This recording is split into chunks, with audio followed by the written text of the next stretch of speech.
So breaking down USDJPy for the beginning of this new week, first thing I'm paying attention to is, my higher time frame analysis to see how we're looking, how did we close last week. So understanding, that this was a break of structure right here at my first lower low point, and now I'm at a lower high point, which they formed a double top. I know my overall momentum, which is sellers in the market. I'm gonna draw out fibs, but I'm gonna just draw my fibs out to the median because I'm not gonna draw my fibs all the way down here simply because that's a long wick, bro. Like that's a long exhaustion wick. That was off of news, so I'm gonna draw it off of the median, basically where the market was near, somewhere where it can balance out. You see what I'm saying? Yeah, I get what you're saying. That's what I usually do. So I got a 61.8 retracement. As you can see, I have a double top. And last week, our close, we had a long exhaustion week to the downside. But last week's close, we got a cross of our estimate EMA saying that we have sellers in control of the market. It's the overall moving average. So saying that sellers are in the market. So now what I'm looking at is, I'm on the lower time frame. I have higher highs, higher lows, higher highs, higher lows, but I have a break of structure at this level of resistance. At this level of support where the market broke past where I formed my first lower low. So, for instance, to be looking for buys, I only thing I see for buys is that, you're getting sellers exhaustion to the downside, which paying attention to that higher time frame, we already had a long exhaustion week. So to have confirmations to take a sell, I say you have to be in depth on the lower time frames to actually understand, what the market is actually doing. But what I'm paying attention to and why I'm projecting the market to fall is because, I'm already having sellers exhaustion from the upside. And, when I drop to this lower time frame, the market could be at like a 23.6 right now. The market is at a level of resistance. So at this level of resistance, and this is a respected level of resistance, bro. Look. It's about to just drop down now. 3, 4, 5. The market is being respected. So other than just saying, oh yeah, it's gonna drop down, I'm gonna say, what confirmations do I have where the market is telling me I'm ready to drop down? You see what I'm saying? I'm going off of confirmations. So if you were in some buy setups, I would say it was cool. Take the market up to this level of resistance. That's if you already got in down here. But I'm talking about like to begin the week, like jumping in setup last night. I didn't see any buys simply because I have an exhaustion.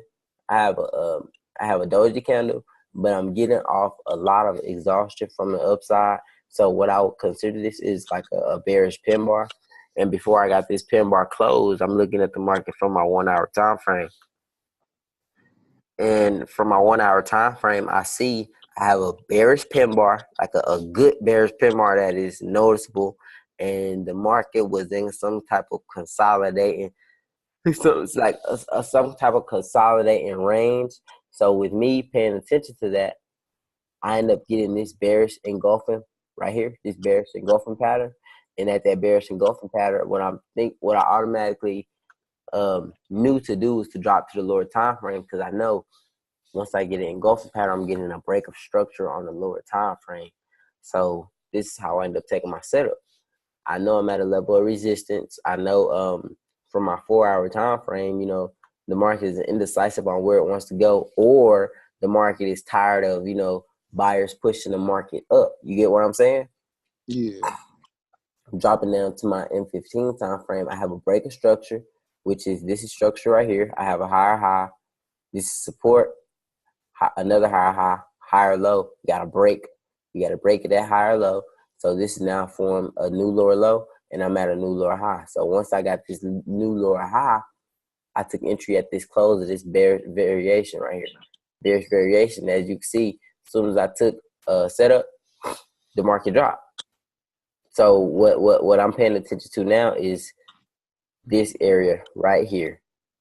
And the reason I'm paying attention to this area is because I know if I can get like a break, if I get a break of this area of resistance on this time frame, if I get a break and the market does some type of retrace, I know the market is ready to push back up.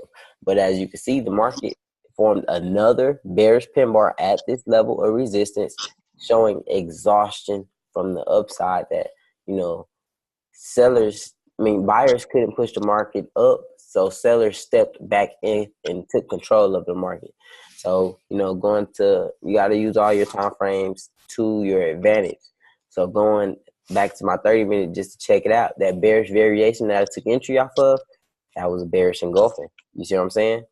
Mm-hmm. So even if you were an individual who didn't get down on the M15 time frame, you know, once you get a break of this higher, say this is a higher low point, you got to break a structure. You could have took entry up here, break a structure, boom.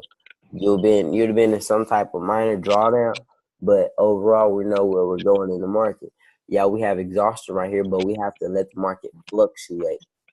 And when I say we have to let it fluctuate, we have to let the market, you know, build its patterns up in order for us to even attempt to take a setup. You see what I'm saying? Yeah. So that's just my analysis Like on it's like whenever it drops, it's gonna always have to pull back. So the market has to pull back. So, you yeah, know, just that's what you're that's my analysis on USDJPy for this week. And that's about it for that pair.